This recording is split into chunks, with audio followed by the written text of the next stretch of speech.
साद खान एक घने जंगल की खिली जगह में खड़ा था जहां पुराने और बुलंद दरख्त इसे चारों तरफ से घेरे हुए थे। जमीन नर्म और गीली काई से ढकी हुई थी। चांदनी पत्तों के बीच से छन कर आ रही थी, सायों की खूबसूरत तस्वीर बनाती हुई। आसमान पर लाखों सितारे जगमगा रहे थे और उनके बीच चांद की नर्म रोशनी पूरे मंजर को रोशन कर रही थी। साद आसमान की तरफ देखते हुए गहरी सोच में डूबा हुआ था। इसका चेहरा चांदनी में नहाया हुआ था और उसकी आंखों में सुकून झलक रहा था। अचानक एक हल्की सी रोशनी उसकी नजर पकड़ती है जो एक दरख्त के नीचे काई के बीच से झांक रही थी। वो हैरत से इस तरफ देखता है और आहिस्ता आहिस्ता इस रोशनी के करीब जाने लगता है। कुछ ही लम्हों में वो देखता है कि रोशनी एक कदीम चाबी से आ रही है जो काई में आधी छपी हुई है। साद घुटने के बिल बैठकर चाबी को गौर से देखता है। उसके इंट्रिकेट डिजाइन और धाती सतह चांदनी में चमक रहे थे। इसने हिचकिचाते हुए चाबी उठाई और करीब से मुआयना किया।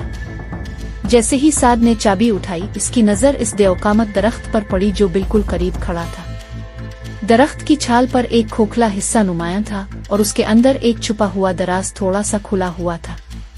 दरख्त की सतह पर इंट्रिकेट नक्शो निगार चांदनी में वाजे हो रहे थे। साद चाबी को थामे दरख्त के करीब गया और इसे दराज के ताले में डाल दिया। चाबी ने ताले को खोला और दराज की चरचराहट के साथ एक पुरानी तहशदा चिट्ठी जाहिर हुई। साद ने वो चिट्ठी निकाली और उस पर लिखी इबारत पढ़ने लगा।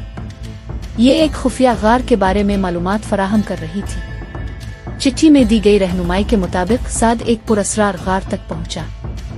गार की दीवारें बायोलोमिनेसेंट फंगस से चमक रही थीं, जो नीली और सब्ज रोशनी बखेर रही थी।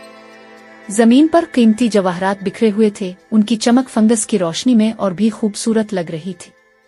गार के अंदर साद ने एक कदीम लकड़ी का संदूक देखा जो इंट्रिकेट नक्शो निगार से मुज़य्यन था। वो संदूक के करीब बैठा और उसका ढक्कन खोला।